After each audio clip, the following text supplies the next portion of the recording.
Jethro, for you in the Clampett family, but Yitro, and it begins in Exodus chapter 18. Now, the last couple of weeks, I've asked you not to ask any questions because we had some kind of intense things and I knew it would take up all the time. But this week, please, let's go back to asking questions, sharing comments. We'll make it very open again this week. Instead of just reading through this first section, basically what's happening here is that Moses and the people of Israel have now come to Mount Sinai. And this is in the land of Midian. And so Jethro, Moses' father-in-law, comes and brings Moses' wife and his two sons, because they had stayed behind during Moses' time in Egypt. So he hadn't seen his wife and boys for about a year. And so it describes their reunion and the rejoicing, and Moses shares with Jethro all the wonderful things that God has done to deliver Israel from bondage in Egypt. And when you get to verse 9, Jethro rejoiced over all the good that Hashem had done for Israel, and he had rescued it from the hand of Egypt. Jethro said, Baruch Hashem, blessed is the Lord. This is the first person to ever say these words in the Bible. Isn't it interesting to think that a Gentile is the first one to say, bless the Lord, Baruch Hashem. Baruch Hashem, blessed is Adonai, who has rescued you from the hand of Egypt and from the hand of Pharaoh, who has rescued the people from under the hand of Egypt. Now I know that Adonai, Yud-Heh-Vav-Heh, is greater than all the gods, for in the very matter in which the Egyptians had conspired against them. Now remember, Jethro was a priest of Midian. And the tradition goes, the legend goes, that he had tried out all the different religions and he was a priest in Midian. But now he says, now I realize that only this God, Yud-Heh-Vav-Heh, the God of Israel, is the only true God. And then it says a little bit later that he brought some elevation offerings and feast offerings. And in Judaism, when someone would convert to Judaism, one of the first things they would do is bring an elevation offering, a whole burnt offering. And so it would appear here that Jethro has now embraced Israel and joined himself to the Israelites. Now, as I was reading it, it stood out to me this time around, something I hadn't noticed before. Jethro observes Moses in action. And so the next day, Moses is out judging the people. You know, people bring their concerns to him, their cases and disagreements. It says in verse 13, it was on the next day that Moses sat to judge the people. The people stood by Moses from the morning until the evening. The father-in-law of Moses saw everything that he was doing to the people, and he said, what's this thing that you do to the people? Why do you sit alone with all the people standing by you from morning to evening? And then Moses explains to him, and Jethro says, this isn't good. He says, here's what you should do. And he tells him to pick out some wise men of valor who don't like bribery, don't like money, and have them judge him, but put them over groups, groups of 10 and 50 and hundreds and so on. And that way the small things can be dealt with by them, and then the big things they bring to you. Now Moses was a humble man. If he hadn't have been, what would he have said to his uncle or to his father-in-law? He would have said, you're a one-day-old convert and you're telling me how to run the show? You haven't been to seminary. You're not ordained. Were you at the burning bush? Were you there when the sea was parted? Were you there for each of the plagues? Were you the one who raised your staff and God did all these miracles? You're telling me how to do things? Now here's Moses who speaks directly with God, mouth to mouth, the scriptures say. And here's his Gentile father-in-law who's basically one day old spiritually, giving advice. But it was good advice. Now Moses took it. There is a very important lesson for us here. You see, Moses is showing us what teachability is. And a humble man sees a teacher in every person he meets and in every circumstance he goes through. Everything that happens in his life he sees as something that's a teachable moment for him. A proud person is unteachable. A proud person cannot be taught. Now, a proud person can learn. I mean, Paul talks about people in the end days who are always learning but never coming to the knowledge of the truth. Proud people can learn, but they can only learn from their own lesson plan. They pick the subject, they pick the teacher, they pick the style, and they're always changing to make sure the lesson plan fits what they want. But if a teacher just comes along, can't listen to you, don't have time for that. Who are you anyway? And the question you need to ask, are you not just one who can learn, but are you one who is teachable? Do you see each person who comes in your life as someone who's there to teach you, even if it's somebody who you don't even like? Sometimes those are God's most powerful teachers in our lives, and we ignore them to our own peril. So there's a very important lesson here, I think. We need to take an example from Moses, and we need to learn from the people around us, whether they know more than us or less than us. Because if God brings someone into our orbit, there's something there for us to learn. It may just be learn not to be like that person. I mean, it could just be that. But there's something to learn there. Don't brush them off. Weigh things. You know, the hardest time for me to learn is when someone says something to me that's critical and in anger. Then I just want to shut down. But then I remember a humble man doesn't get angry. And when someone says something to you and it's sharp and it's filled with anger and criticism, listen to it anyway. It might be God talking to that person's lips. If God can talk through a donkey, he can certainly talk through an enemy. He can talk through everybody. So be humble, or else you're not going to get the education you should be getting in this life. Well, anyways, let's move on a bit. I really want us to get to chapter 20. And chapter 19 is setting the scene, and I wish we had time to spend on chapter 19. It's an amazing chapter. But we get to chapter 20, where God speaks from the mountain.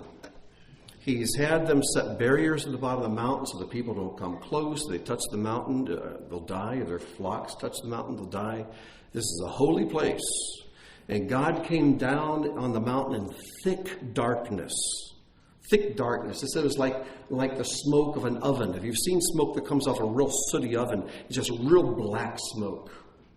And in the middle of that, there was fire going up. This is quite a scene. And the whole top of the mountain is burning, but covered with this black smoke. And it just kept burning and burning. The black smoke was there. And then God speaks from this. And it just absolutely terrified the people. We're going to find out here in a moment. But this is what he says. God spoke all these statements, saying, I am Adonai, your God, who is taking you out of the land of Egypt, from the house of bondage. You shall not recognize the gods of others in my presence. You shall not make yourself a carved image, nor any likeness of that which is in the heavens above, or on the earth below, or in the water beneath the earth. You shall not prostrate yourself to them, nor worship them. For I am Adonai, your God, a jealous God, or impassioned God, to be a better translation, who visits the depravity of fathers upon children to the third and fourth generations for my enemies, but who shows kindness for thousands of generations to those who love me and observe my commandments. You want to know why God has been so kind and gracious to Israel when sometimes they've been very rebellious? Because Abraham was God's friend.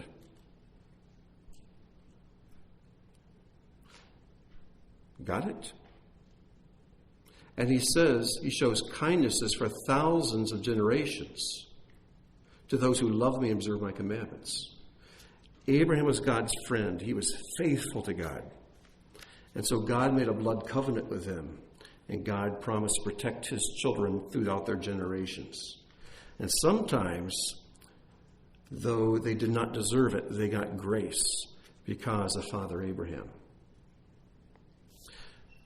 And if we are in Messiah, we get grace because we are in him.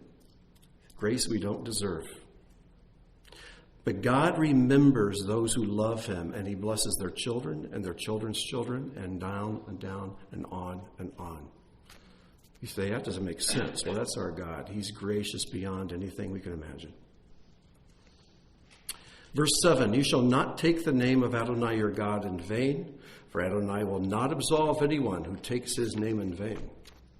Remember the Sabbath day to sanctify it. 6 days shall you work and accomplish all your work, but the seventh day is Sabbath to Adonai your God. You shall not do any work, you, your son, your daughter, your slave, your maidservant, your animal, or your sojourner within your gates. For in 6 days Adonai made the heavens and the earth, the sea, and all that is in them, and he rested on the seventh day. Therefore Adonai blessed the Sabbath day and sanctified it. Honor your father and your mother, so that your days will be lengthened upon the land that Adonai your God gives you. Those are the first 5 of the commandments. The next 5 go really quickly. You shall not murder. If your translation says kill, fix it. It's murder. They have very distinct words in Hebrew for kill and for murder, and the word here is murder. You shall not commit adultery. You shall not steal. You shall not bear false witness against your fellow. You shall not covet your fellow's house. You shall not covet your fellow's wife, his maidservant, manservant, his maidservant, his ox, his donkey, nor anything that belongs to your fellow. Those are what we often refer to as the 10 Commandments. In Hebrew, though, they're not called 10 Commandments. They're called the Esser Devarim, the 10 words. The 10 words. And there's a reason for that. But it's interesting to note how different groups of people number these commandments or these words. I shared this with you several years ago, and I'm sure you've all forgotten by now. But anyways, this is how, in Catholicism, the commandments are numbered. Now pay attention to the first few. I know that's probably small print for you. But number 1 is, I am the Lord your God. You shall not have any strange gods before me. Number 2, you shall not take the name of the Lord your God in vain. Number 3, remember and keep the Sabbath day. 4, honor your father and your mother. 5, you shall not kill. You notice one missing in there? Notice the commandment about not having idols is completely missing. It's folded and included in one of the ones before. So they just combine that one in with the one about not having any other gods. And then they take a one about coveting and they split it in 2. Number 9 is you shall not covet your neighbor's wife. Number 10, you shall not covet your neighbor's goods.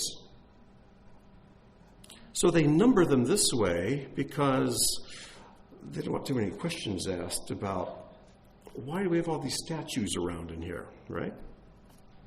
Now, in Protestantism, the 10 Commandments are numbered this way.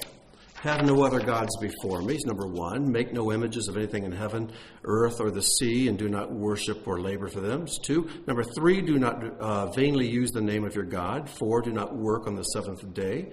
5, honor your parents. And this is a little closer. But in ancient Judaism, on up to the present day, and this is how Yeshua would have known the 10 Commandments, this is the order they would have taken. And it's this. Number 1, commandment number 1 is, I am the Lord your God who has brought you out of the land of Egypt, out of the house of bondage. Period. That is the first commandment. And of course, this is why these aren't commandments. These are the 10 words.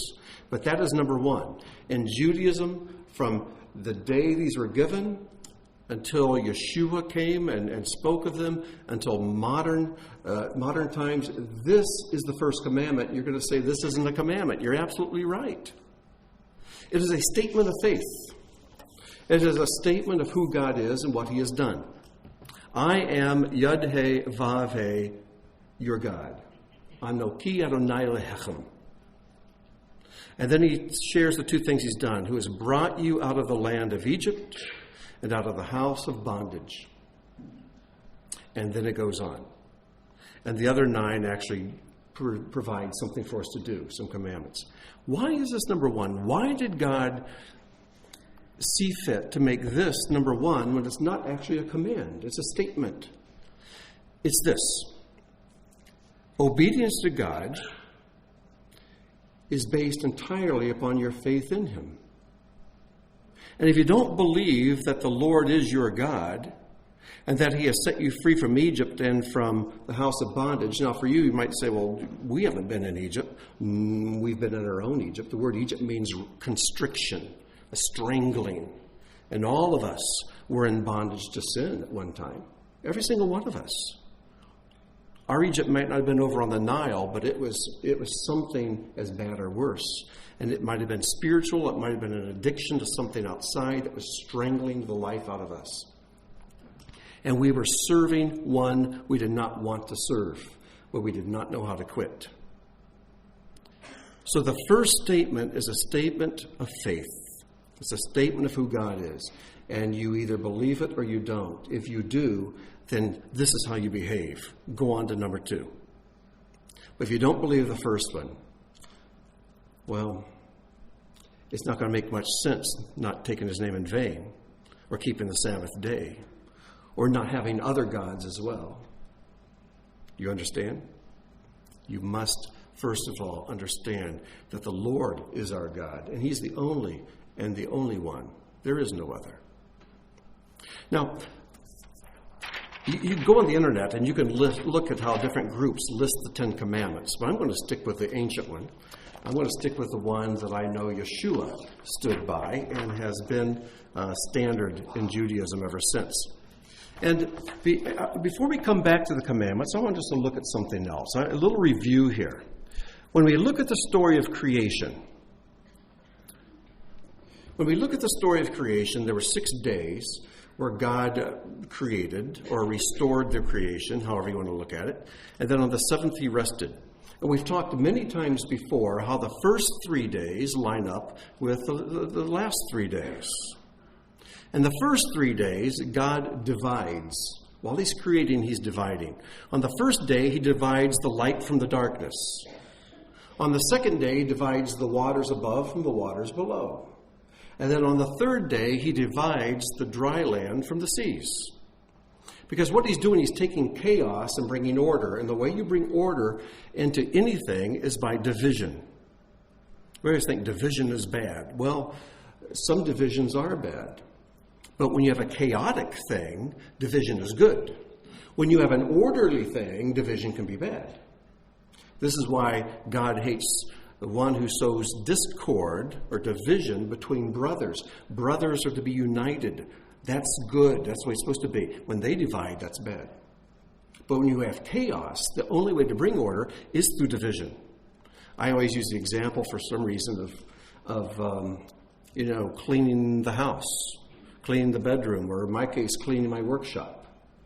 The way I bring order out of the chaos that's there after I'm done with a project is, okay, these tools, I separate those from everything else. They go on the pegboard. These things over here, they go in this drawer. These wood scraps, they go over in the bin. I'm separating everything out to where it belongs. This sawdust all goes in the trash can. And pretty soon as I divide everything out, there's order. It's like, and I call Robin to come look at what I've done. So this is what God does in your life and my life. When our lives are messed up, the first thing he's going to do is bring some division in there. And that can be very painful. He'll say, this thing here, got to go. This thing here, okay, but keep it in this. Keep it inside of this area of your life. And it brings order and division. And pretty soon there's this wonderful order. Now, after the 3 days where he's dividing, then on the 4th, 5th, and 6th days, he fills what he has divided. Look at day number 1. He divided the light from the darkness. So what does he do on day 4? He puts the sun there as a light to rule the day, and then he puts the moon there and the stars to rule the night. On day 2, he divides the waters above the rakia, above the firmament, from the waters below. And then he puts fish in the waters below, and the birds fly in the waters above. And then on the 3rd day, he divides the seas from the dry land. And then he fills the dry land with vegetation and animals. And then he creates man to tend the vegetation and to name the animals and to rule over them. Okay? You see how it works? Yes, Adam.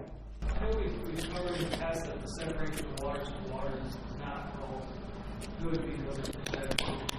Why was it necessary to separate them? Like, why did that stay true? Because it seems like there's areas around my life where I'm like, I need to separate these, it's good. But it seems like the principle from that would be that there's areas in my life that I shouldn't separate. The question Adam's asking, I'll repeat it for the recording, is that on the 2nd day of creation, where God divided the waters above from waters below, that's the one day that he does not say that it's good. But on the 3rd day, he calls it a doubly good day, so twice he says it's good on that day. So why is it he doesn't say it's good on that day? Well, since waters and waters are waters, they belong together. They're the same thing. And we know that in the world to come, the new heavens and new earth, the waters are once again reunited. Because when you read in Revelation 21, where John says, I saw new heavens and a new earth, and there was no more sea. So, for us, to put them together, we think those waters up there have to come down. Well, that happened once. That was called a flood. But in the new heavens, new earth, these waters out here go up where they're supposed to be. And there's no more sea. So I think the reason God does not specify on that day is good, even though it was, everything, because it says he saw all that he had done and it was good. Okay, after the week was over, he saw everything he'd done, it was good. But why doesn't he specifically state on day 2 it's good? Because it's temporary.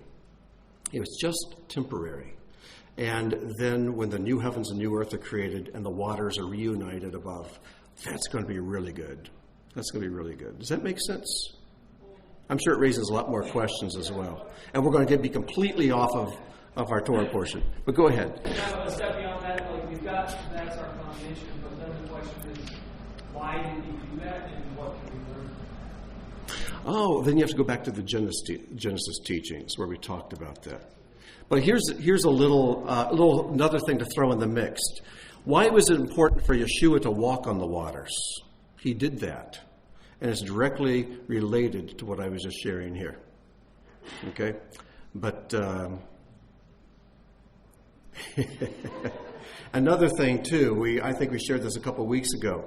When you get the picture in Revelation of God's throne room, it was completely surrounded by a sea of glass with the fire running in the water.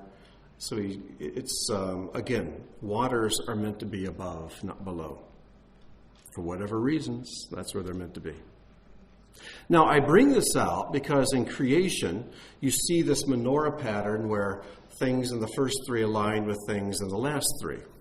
God's commandments, I know they're called the 10 words, but I'm such a habit of just calling them the commandments. I'm going to continue doing so.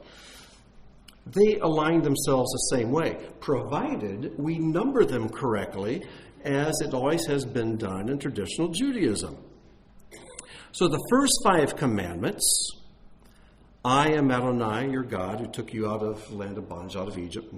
And then the second one, I've abbreviated these, of course. You have no other gods before me, no idols, no graven images.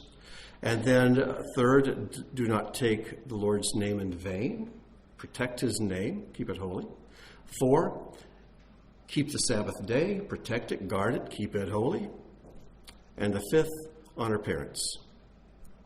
Now, we're told later on that when Moses came down from Sinai, he had these 10 words engraved by the finger of God on 2 stone tablets.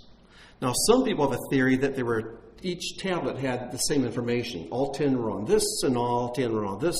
So it's a legal document. There's 1 copy for the Israelites and 1 copy for God. It's like it's a contract. I don't buy that. Sorry, just don't buy it.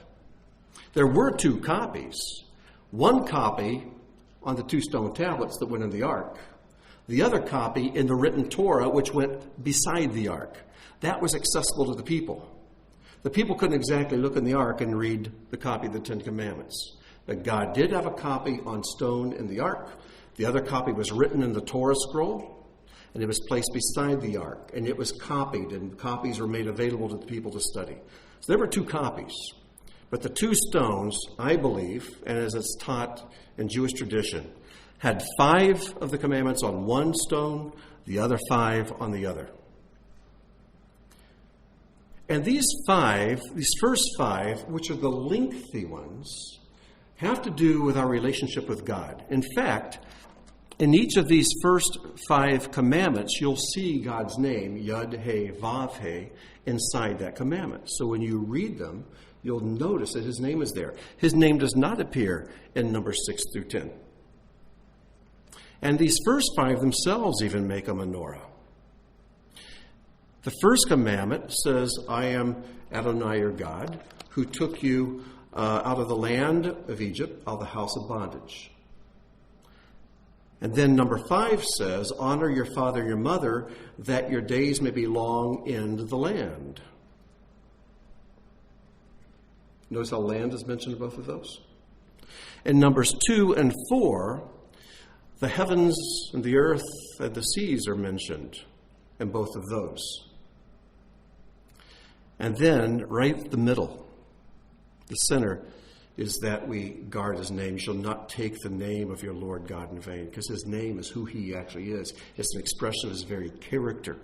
And we are still unlocking what those 4 holy letters, Yud, He, and Vav, and He, stand for, what they mean. They contain such a wealth of insight and truth. But let's do with the commandments what we did with the days of creation. Commandment number 1 is, I am the Lord your God who took you out of the land of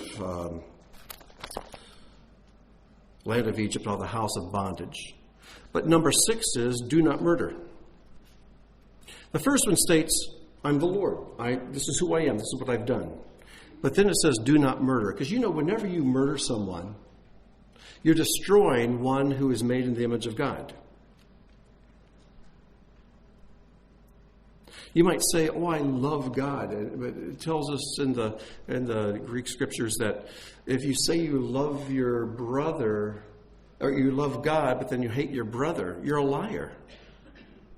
Because you see, your brother and your sister is a little walking, 3-dimensional, walking, talking image of God. So how can you say you love God, then you hate his image when you see it in someone else? We have a real problem.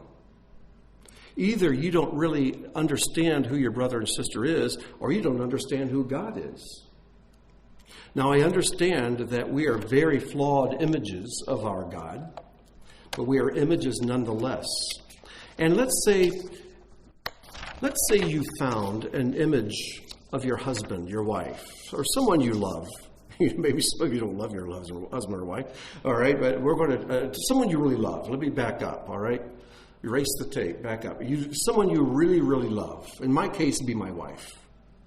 And if I saw a picture of her, and it had fallen on the ground, had been stepped on, maybe torn a little bit and dirtied up, I would take that, and I would do everything I can to clean it off, put some tape on it, repair it, maybe crop it, but I would do something to restore it. So if you see an image of God around you and another man, another woman, and that image is very tarnished and dirtied and beat up and torn, don't hate them. Help restore them. You understand? Restore God's image to that person the best you can. So, to murder is to destroy an image of God. We're not to make images. We don't need them. We have plenty around us. They're sitting beside us in this room. We're surrounded by images of God. The second commandment says, shall make no other gods before me. Shall have no other gods before me. You shall not make unto yourself any graven image or any likeness of anything that is in the heavens above, or that's in the earth beneath, or that is in the water under the earth. You shall not bow down yourself to them, nor serve them. And then the corresponding commandment is number 7, do not commit adultery. Because what's it called when you worship other gods? spiritual adultery. These commandments were given to people who are about to enter into covenant with God. They are already members of the covenant of Abraham because they're descendants of Abraham. Now they're going to enter into another covenant, which is the covenant to keep the Torah, the Sinai covenant. And when you make a covenant, like marriage, which is a covenant, and then you break that covenant, that's a form of adultery. It's unfaithfulness to the one you're in covenant with. And God is making this a covenant people. And they will enter into this covenant before God gives them the copies of these commandments. So when you commit adultery, you're violating a trust. And when you worship and serve and allow yourself to be controlled by other things that are not God, when you take something that you've made, we tend to be very proud of the things we've made, or that the money we've made can purchase. And then we allow that thing to be what gives us esteem and self-satisfaction. And that becomes our self-image. Then that's idolatry. And God looks at idolatry as adultery. During the prayer service, Dan was reading the passage that we always read there after the Shema. And it says there, protect yourselves lest your hearts lead you astray and you serve the gods of others. Well, that word astray is a very polite word. What it is in Hebrew is do not prostitute yourself to these other gods. In other words, don't break the covenant you're in with God. God takes that very seriously. He says that he's a jealous God. He's one who's very intense in his love and fervor for his people. How would you feel, or how have you felt, when a spouse cheated on you? That's a little glimpse of how God feels when you cheat on him. He takes it very seriously. The third commandment, it says, you shall not take the name of the Lord your God in vain. And there are all kinds of ways to do this. In fact, this is one of the reasons why we do not try even to pronounce the four-letter name of God. We have that much respect and awe for it. And whenever I write out the four-letter name of God, I'll put dashes between in case that name gets erased or the paper I write on gets destroyed. It's just this constant awareness of God's holiness, and you want to maintain that consciousness that his name is holy, and we stand in awe of it. But why is it paired with do not steal? It's because every time you misuse God's name, you're stealing his glory. Whenever you hear someone cuss, and in that cuss word is Messiah's name or God's name, what they're doing, think about for a second, why do we even do that? You ever think, how is that even logical that we would even do such a thing? It's the Yetzer Hara, that evil inclination in every one of us, that for some reason, when we want to be very emphatic about something, we want to add to our emphasis and our glory by stealing some from God and adding it to ourselves. And when we use God's name in an improper way, that's exactly what we're doing. We are robbing him of glory and honor and adding it to ourselves. And we use his name in such a way that, what difference does his name make? Listen to what I'm telling you. And we're robbing him to puff ourselves up. Remember what the punishment is for a thief in the Torah? We'll be getting to it later in coming weeks. What's the punishment to a thief? You restore back at least twice what you've stolen, and in some cases 3 or 4 times as much. It depends on what you've stolen. I can guarantee you, if you've used God's name in vain, God is going to have his reckoning. It will cost you double. In other words, he's going to diminish your glory and your reward accordingly. It has a heavy price tag on it. Let's be very careful we do not misuse God's name. Robin, I saw your hand up. Share that. People study about it. He's a fine taking God's name in vain, as with any of us, say that we represent Him and that we want Him, and we've taken upon our lives His name, but we neglect to obey Him, and we break a commandment, we diminish His name. We do. And he said that's how you truly obey His name. When you say represent Him, and you don't, disregard His ways, and that really impacted me. Robin just shared, in case you couldn't hear it, a Jewish man, someone you'd read. I think you shared this with me before. Is that whenever we say we follow God, that we love Him, and then we violate His commandments, we diminish His name. And, we look, our Yetzer makes us look at these 10 commandments as oppressive. But our Yetzer Hatov, our good inclination, looks at these and say, what an honor that God allows me to protect His name, allows me to know Him, allows me to keep His Sabbath. My goodness, what a privilege and an honor it is to bear these 10 words. Yes, Min, I saw your hand up. I was thinking about we use the word Egypt as when God was taking us out of sin. Mm-hmm. I was using my own life. If the Lord is taking me out of Egypt, and the verse that says, the people will see if we work and glorify the Father. Yes. So people see the fruit. And if I then deny that and use it on me and using me, then I'm stealing His name. Excellent point. I am not honoring. Excellent point. I hope you understand. I do, yes.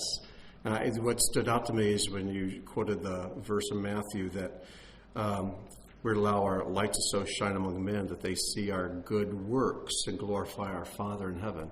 What happens when we claim to be His lights, claim to be His followers, and our works aren't good? Then what does that do to His glory? That just diminishes, pulls it down, it robs Him. Yeah. Jim. Jim, just reminded me of a lot of times when builds something, does something, you almost always say, look what I did. Yeah. That's really wrong. The ability to given you come and acting like you're the one that did it. Right. As a matter of fact, it made me think you have nothing that you've not received. Exactly. You should maybe be quiet about your good works. Yeah. Your motive is wrong. Yeah.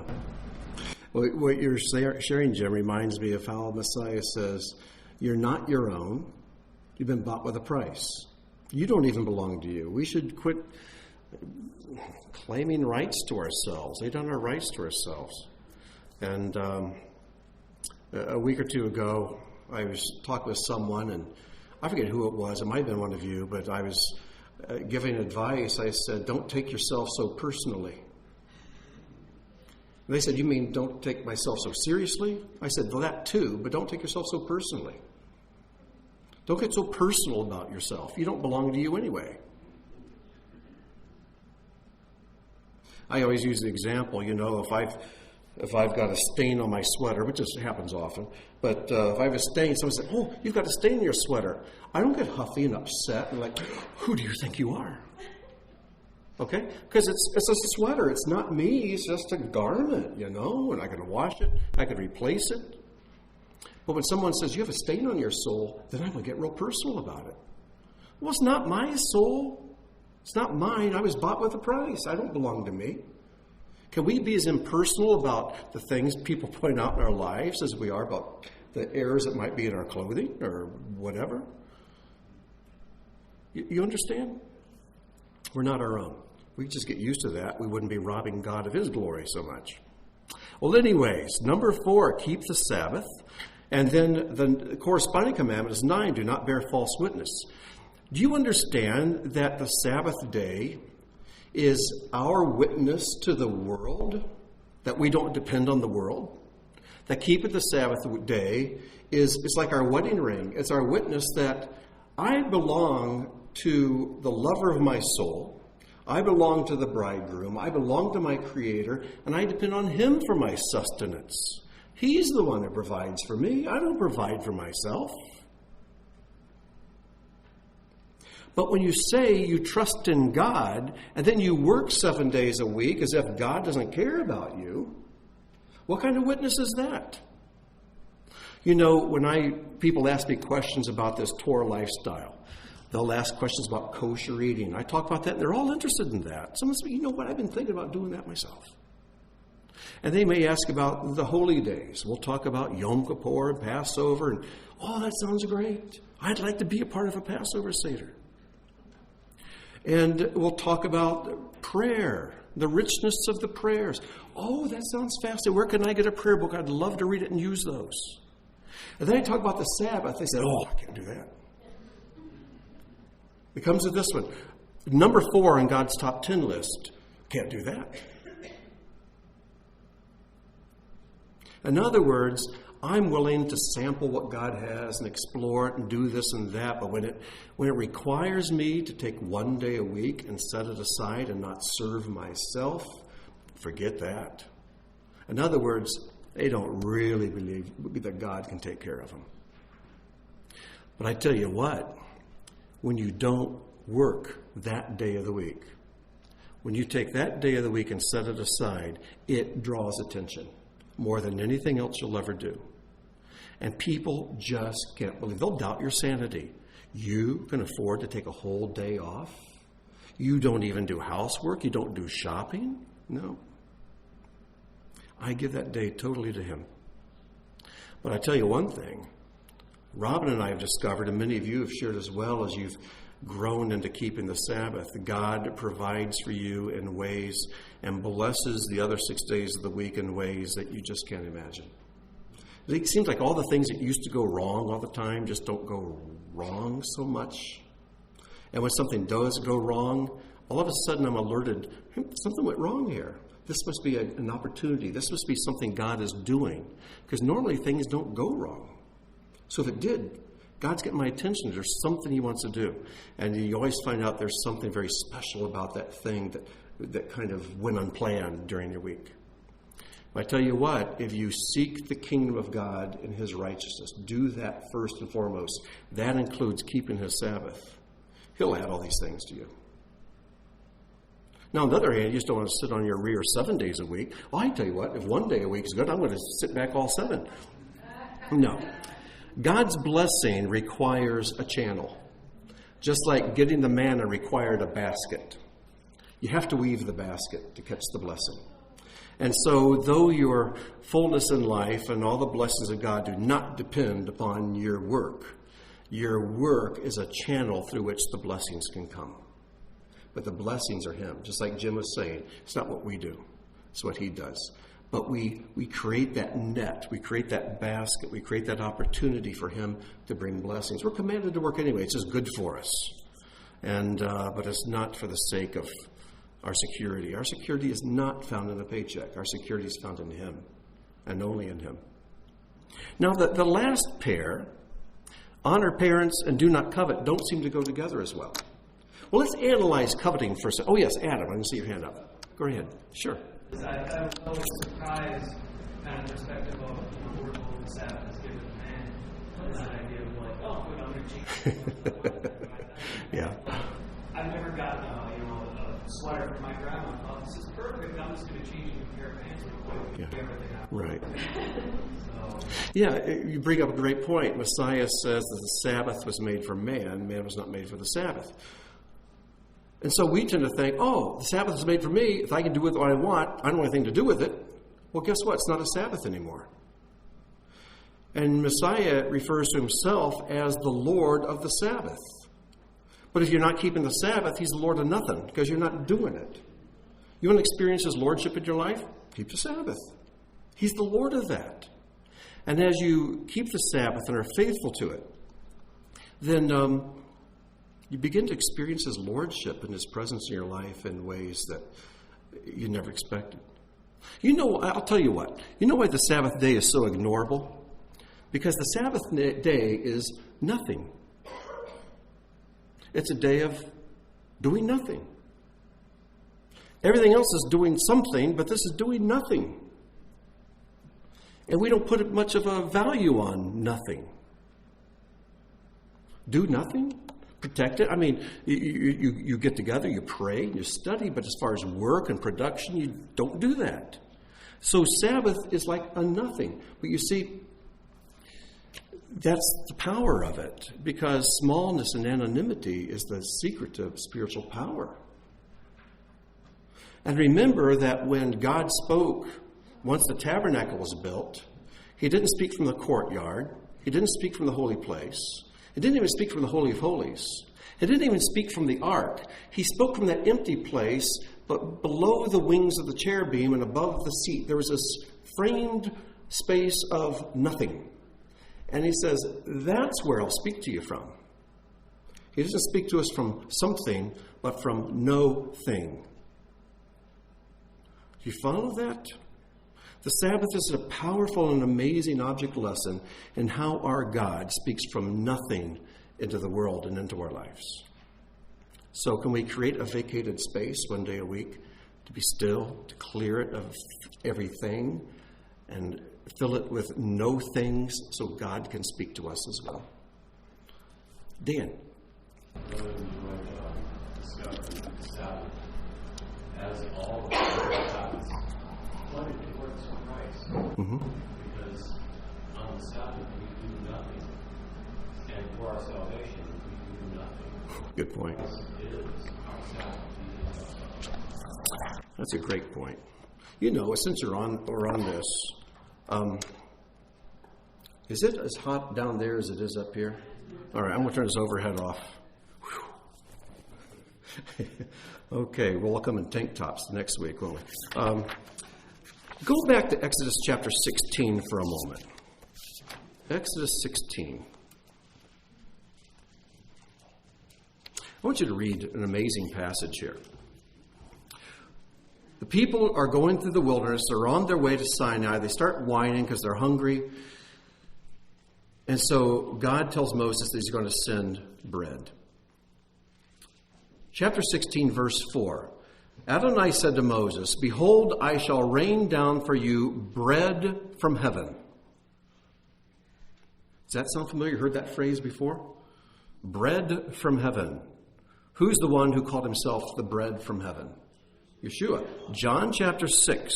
He uses this term over and over and over and over and over again. John chapter 6. And it's related directly to this verse. I shall rain down for you bread from heaven. Let the people go out and pick each day's portion on its day so that I can test them, whether they will follow my Torah or not. That's exactly what it says, my Torah. His giving of the bread of heaven was not just to stave off starvation and to give them life, just as our bread of heaven, Messiah, comes to give life to the world. It's also a test. Will you keep my Torah or not? Messiah came not to set the Torah aside, to give us life so that we can keep the Torah. This is what Paul says in Romans 8, so that we can keep the righteous requirements of God. If we walk in the Spirit, we can keep God's righteous requirements. This is exactly what he says. But it's a test. One rabbi, the Baal HaTurim, says that the Torah was given only to those who were fed by the manna. They ate the living bread from heaven first, and that's where their life came from. And that's what sustained their life. And then to these people who were the manna eaters, he gave his Torah. And so here we have the bread of heaven, Yeshua. He's our bread. He's our life. He sustains us and keeps us alive. Why? So we can just sit back and wait to die so we can go to heaven? No, so we can live life according to his commandments. So that people will see our good works and glorify God because they're his works, they're his commandments, they're not ours. You know, it just reminds me of one of Daniel Lancaster's quotes. My favorite quote of Daniel Lancaster, and I know I use it every time we come to this passage of Scripture, but if you haven't written this down and memorized it, this is the time to do it. The study of the commandments is the study of God. As soon as we begin to discard commandments, we've begun editing God. Think about the commandments you don't like so much. What you're really saying, there's some things about God I don't like so much. I'm going to ignore that part of him. The study of the commandments is the study of God. As soon as we begin to discard the commandments, we have begun editing God. True words. Well, I tell you what, our time's gone, so let's finish up with honoring parents and do not covet. How do these fit together? Let's analyze what coveting is. Coveting is someone else has something that you want. So you look at that other person as the source of the thing that you want. You look at the other guy's wife, or it might be the other woman's husband, or the other person's car, or their house, their paycheck.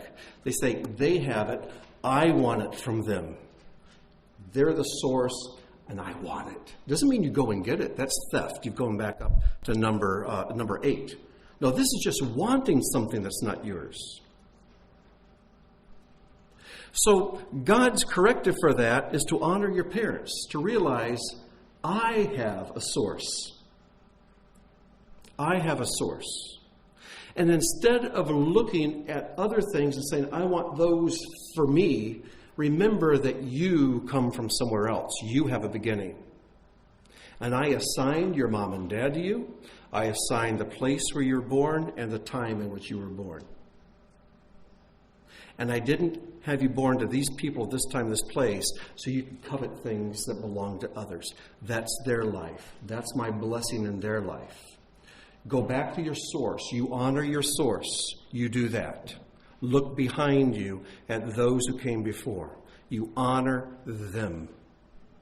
That's where you put your focus.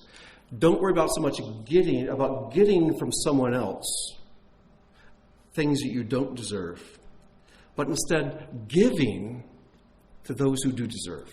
And that starts with mom and dad. Did you all see the YouTube video? We just saw it yesterday. Rob and I watched it about the father who shot 8 rounds through his daughter's laptop. He had just fixed up her laptop, invested money in it, and she had been warned about her Facebook activity. She got on Facebook, and then she started putting up this stuff about why she can't stand her mom and dad. She didn't think he could get in to find it. He found it. And so he made his own little YouTube video and put it on her Facebook page. Shows him sitting on a lawn chair. He reads her Facebook post, explains the truth behind it, and then says, this laptop that I spent so much money fixing up for you, he gets up, pulls out his .45, 8 rounds right through the laptop. Then he sits back down in his lawn chair and said, you've got to earn your own laptop now. You have to get a job. And so I thought, it's like, go, man, go, you know? So I think that is a perfect example of one who is coveting instead of honoring parents. And I tell you, coveting will destroy your honor of anyone else. I think the covetous person is incapable of honoring anyone other but themselves. So let's honor our parents. You say, well, my parents weren't good parents. Then live in such a way that people see you and think they were great. You got it? Yes. Okay. But I tell you what, if your parents were not good parents, they might have just been miserable parents. Don't comment on that. Because if you start speaking evil against your mom and dad, how do you think your kids are going to speak against you? Live your lives in such a way that everybody will think, boy, he must have had a great mom and dad. She must have had wonderful parents. That's how you honor them, even though they don't deserve it. And then God will see people honor you in ways you don't deserve to. Adam will give you the last word. Oh, it's a question? Oh, no, we're going to be here all day. Essentially, it's not that honoring and obedience are identical. Is that true? No. I can state examples where disobeying a parent was the best way to honor them. I know of parents who have asked their children to do things that were immoral, but the children honored their parents by disobeying them. Now, kids, don't run into that one now, okay? Don't be real careful on that one, all right? Because let's start off by obedience, and then if your parents ask you to do something that's really immoral, you come see me, or you come see me before you start disobeying, all right? All right, let's close in prayer. Our Father and our King, we thank you so much for the wonder of your Torah. Father, every word and letter is just so infused with wisdom and truth. So, Lord, we've just scratched the surface. But, Father, I pray you would help us during this time to renew our commitment to keep your covenant, and that we'd keep it with all our hearts. Not out of a legalistic spirit, but, Lord, out of a heart of love for you, because we know that your commandments to us are for our good. And they're also that we might learn your ways and know you better and love you more. So, Father, may your word have its perfect work in us, and we'll give you the praise and the glory for all of it in Yeshua's precious name. Amen.